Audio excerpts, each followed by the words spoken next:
진짜 이제 교통 얘기 네. 넘어가도록 하겠습니다. 네. 사실 인천은 저도 인천에 살지만 인천 내에서도 인천 같은 국길이 이동하기가 쉽지 않고요. 네. 또 아무래도 서울까지 출퇴근하는 분들을 또 힘들어합니다. 네. 거기에 대한 대책이 있으신지? 그러니까 이제 이 인천의 교통 문제라고 하는 거를 이제 좀 생각을 바꿔야 되는데요. 우리가 서울이나 경기권에 접근하기 편리하기 위해서 교통망이 필요한 게 아니라 2,600만 이 커다란 메가도시가 서울과 경기가 오히려 거꾸로 인천을 찾아올 수 있는 교통망을 만들 필요가 있다.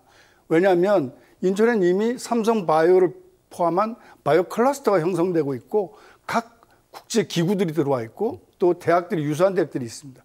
이런 점에서 살기 좋은 인천의 형태를 여가산업이나 이런 것들을 통해서 늘상 찾아오는데 편리한 교통망을 구축하자. 이걸 거꾸로 생각해 보면 됩니다.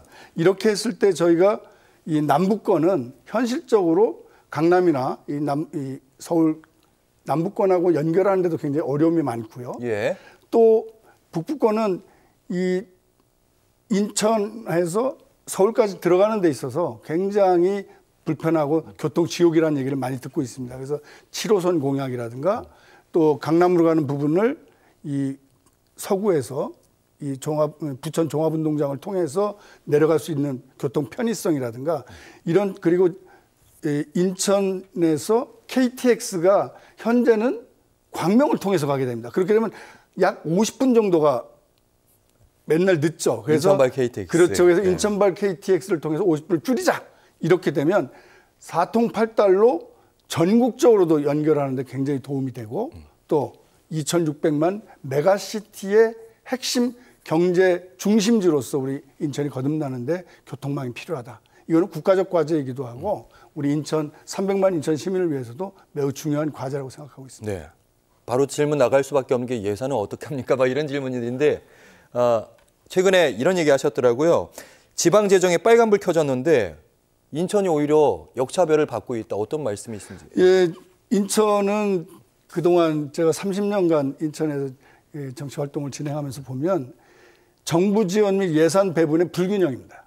이 얘기는 뭐냐면 수도권에 있으니까 다른 비수도권에 비해서 넉넉하니 예산을 우선 배정하지 않겠다라고 하는 불문율 같은 불문율이 현재 중앙정부에 있습니다. 있죠. 그런데 거꾸로 서울 경기에 비해서 이 공장에 대한 신증설이나 다양한 형태가 이 경기도는 남부권에서 판교나 평택이나 이렇게 다양한 형태에서 사실은 공장의 신증설들이 많이 이루어지고 있거든요. 근데 상대적으로 그건 불균형한 거죠.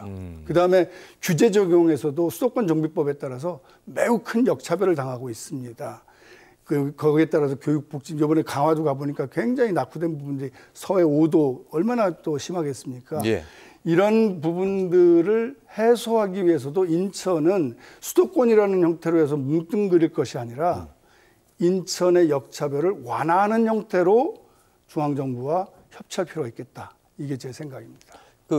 아무래도 민주당이 인천에서 다수 의석을 차지하고 있기 때문에 사실은 중앙당과 인천시당 위원장이시니까 중앙당이 아유 인천시 좀 신경 써주세요. 곧 있으면 이제 예산 처리잖아요. 네. 그런 얘기 좀 하셨죠? 예, 그래서 이 역차별 받는 인천에 대해서는 지금 아시다시피 민주당 대표인 이재명 대표께서 지금 인천에 계시고 또 아시다시피 원내대표도 저희라서 상당한 견제가 많습니다. 예. 그럼에도 불구하고 우선 이재명 대표께서는 경기도지사를 진행하는 과정에서도 기본소득이라든가 또 뭐 이렇게 행정에 대한 부분에서 예산을 처리하는 과정들을 너무나 잘 아시기 때문에 인천의 현안을 잘 챙겨주실 거라고 믿고 있고요. 또 실제 그렇게 하고 계시고.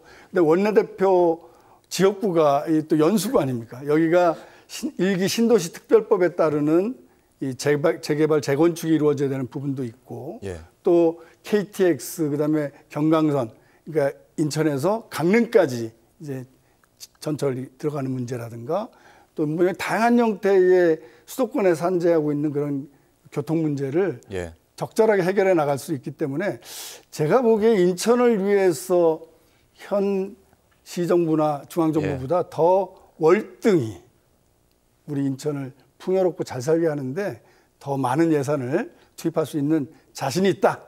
그래서 그거를 이해했습니다. 제가 한번 좀 같이 한번 해볼 생각입니다. 말씀해 주신 당대표 원내대표 다 인천이다. 이 말씀을 알아들었습니다. 지방선거 사실은 정치인들의 시기는 이미 지방선거로 가 있습니다. 좋은 후보들을 가려내야 되잖아요. 경쟁력 있는 후보. 그렇죠. 그 업무 담당하실 거잖아요.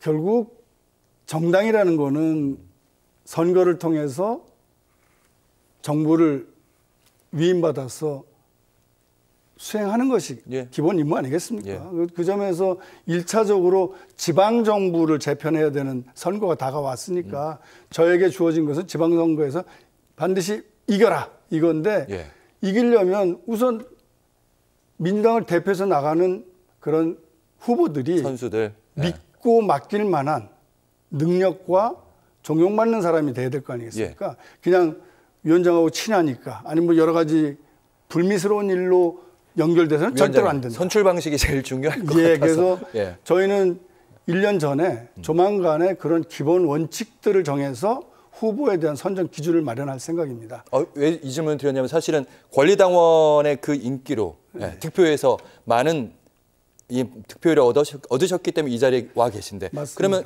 혹시 그 지방선거 후보자 선수들도 그런 방향이 있는지? 저희는 기본적으로 복수이거나 그러니까 어떤 일정한 자격 기준을 갖춘 것으로 판단되는 분들이 복수인 경우에는 무조건 경선으로 갈 지금 상황입니다.